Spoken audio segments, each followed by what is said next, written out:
வணக்கம். நான் உங்க சுஜாதா. இன்னைக்கு முட்டை மசாலா ரெசிபி தான் நம்ம பார்க்க போறோம். ஒரு பேன்ல 3 டேபிள் ஸ்பூன் ஆயில் சேர்த்து, 1 டீஸ்பூன் சோம்பு, கொஞ்சமா கருவேப்பிலை, 4 பெரிய வெங்காயம், 1 பச்சை மிளகாய் சேர்த்து நல்லா வதக்கிக்கலாம்.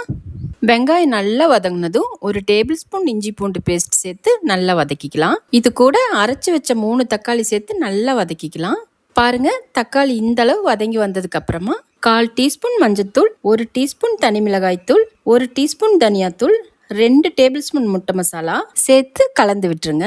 இப்போ இது கூட 1/4 லிட்டர் தண்ணி சேர்த்துக்கலாம். இப்போ 2 டீஸ்பூன் சால்ட் சேர்த்து கலந்து மூடி வச்சுக்கலாம். ஒரு 10 நிமிஷம் கழிச்சு ஓப்பன் பண்ணிக்கலாம். பாருங்க, கிரேவி கெட்டி ஆயிடுச்சு.